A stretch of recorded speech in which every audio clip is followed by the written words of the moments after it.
Every time you rush to reply to a message that didn't deserve your time, every time you defend your choices against a snide comment, you surrender control. This is a constant, unnoticed drain on your personal power. This leak happens in the small moments. You might find yourself explaining your life to someone who is already committed to misunderstanding you, or stewing over a passive-aggressive jab. These interactions return nothing but noise, yet they consume your most valuable asset. Take a second right now and identify one specific person or recurring scenario in your life, the one that constantly pulls you into petty drama, the one that leaves you feeling exhausted before the day has even truly begun. Your attention is finite. By learning to ruthlessly withhold it from the wrong people, you stop the leak. You begin to own your peace instead of negotiating for it.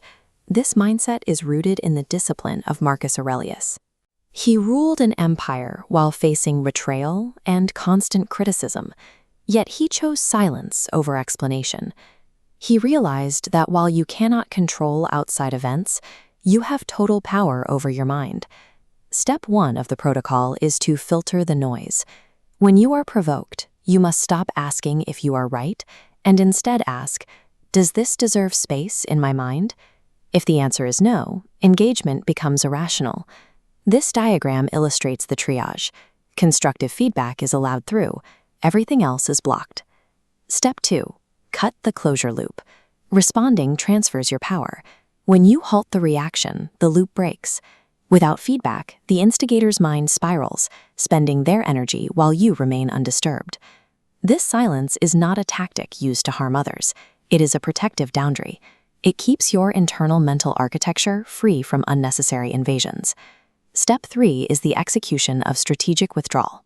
This is the ability to remain physically present in a room while completely withdrawing your mental presence from a conflict. Most people stay trapped in a binary of either fighting or fleeing. They believe they must either engage in the argument or physically run away. Both options concede control to the provocateur. An instigator often follows an expected script, fishing for a reaction. They expect an insult to lead to a defense. By choosing neutral silence, you break that script entirely and arrive at peace instead of exhaustion. The physical execution is precise.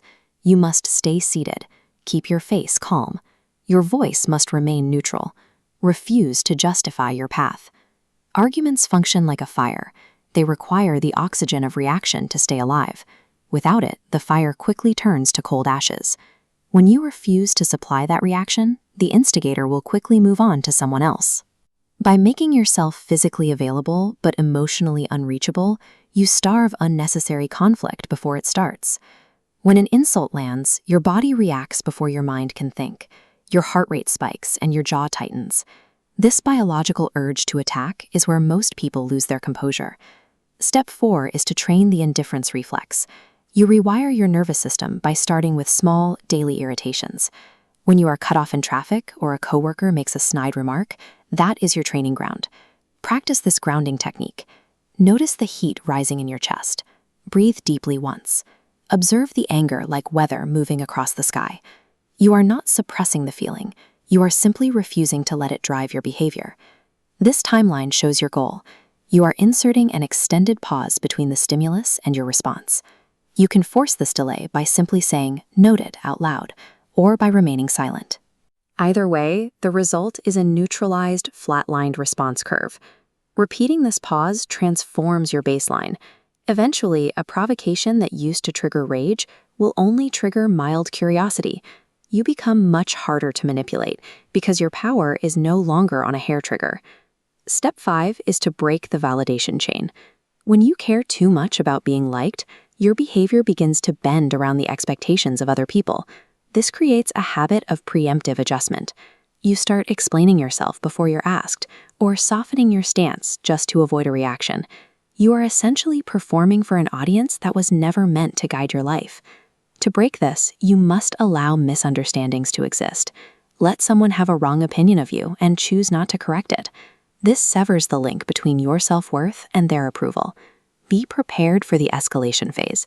When you stop providing reactions, people will often push harder and get louder. See this as a temporary stress test rather than a failure of the protocol. Surviving this escalation forces a reset in your social dynamics. You move from being managed by the reactions of others to being entirely self-directed. By following these 5 steps, the drain on your energy stops. You have chosen self-command over constant reaction. This discipline creates a stable foundation, much like the ruins of the Roman Forum. You remain present in the world, but your internal state is no longer controlled by external noise.